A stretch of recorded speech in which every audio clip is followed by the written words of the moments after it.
택시 카풀 사회적 대타협 기구가 장기간 진통 끝에 출퇴근 시간 카풀 서비스를 허용하기로 합의했습니다. 또 규제 혁신형 플랫폼 택시를 올 상반기에 선보이고 택시 노동자들에게 월급제를 시행하는 등 택시 서비스 개선책도 마련했습니다. 하지만 앞으로 적잖은 난관도 예상되고 있습니다. 취재기자 연결해서 자세한 내용 알아보죠. 박병환 기자. 네, 경제부입니다. 자, 이번 사회적 대타협 기구에 어떤 기구들이 참가했습니까? 네, 합의안에는 전국 택시 운송사업조합 연합회 등 택시 4단체와 민주당 택시 카풀 태스크포스 전현희 위원장, 카카오 모빌리티, 국토교통부 등이 참가해 서명했습니다. 우선 카풀은 출퇴근 시간인 아침 7시부터 9시까지와 오후 6시부터 8시까지 허용하되 토요일과 일요일, 공휴일은 영업일에서 제외하기로 했습니다. 또 규제 혁신형 플랫폼 택시를 올해 상반기 중에 출시하기로 했습니다. 택시 운전사 처우 개선을 위해 산악금제를 폐지하고 완전 월급제 도입에도 합의했습니다.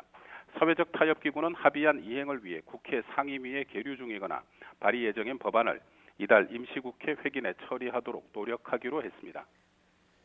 네, 이번 문제는 카카오 등 승차 공유업계의 카풀 서비스 진출에 대해서 이 택시업계가 반발하면서 시작이 됐었죠. 네, 그렇습니다. 카카오의 카풀 서비스 진출로 시작된 이번 갈등은 택시기사 3명이 분신하는 등 심각한 사회 문제로 비화했는데요.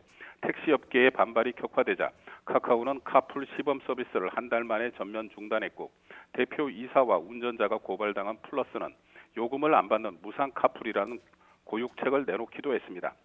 승차 공유업계는 일단 이번 합의로 택시업계와 마찰이 종료되고 법적 지위가 불완전했던 카풀 서비스가 제도권 내로 정착하게 돼 안도하는 분위기입니다. 카카오 측은 택시업계와 협의해 올 상반기에 규제 혁신형 플랫폼 택시를 선보일 계획입니다. 예. 자, 이 택시업계와 택시기사, 시민들의 반응은 이 합의안에 대해 어떻습니까? 네, 택시 노동조합 측 관계자들은 이번 합의에 모두 만족할 수는 없지만 최소한의 성공으로 본다고 말했습니다.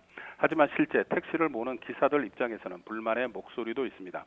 외국 대도시의 경우 택시 수가 적고 손님이 많아 택시기사의 수입이 보장되지만 우리의 경우 택시 수가 너무 많고 승차 공유까지 이루어지면 택시기사들의 수입이 더 줄어들 수 있다고 우려했습니다.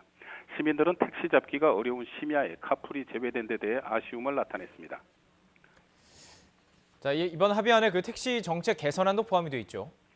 네, 그렇습니다. 법인 택시의 경우 매일 일정 금액을 회사에 납부하는 산악금제를 시행하고 있어서 택시기사들이 하루 12시간 장시간 노동을 하고도 월 215만 원밖에 못 받고 있는데 이번 합의를 계기로 완전 월급제가 시행되면 기사 대우가 개선되고 택시 운행률도 올라가 택시 잡기가 수월해질 것으로 기대됩니다. 또 국토부는 1억 원 정도에 거래되는 개인 택시 면허를 지자체가 매입하는 것과 고령 택시 기사들의 면허 반납을 유도해 택시 과잉 공급 문제도 해소하려 하고 있습니다. 하지만 택시기사 월급제 도입을 위해 예산 지원이 있을 수 있다는 대목에 대해서는 시민들의 우려도 나오고 있습니다.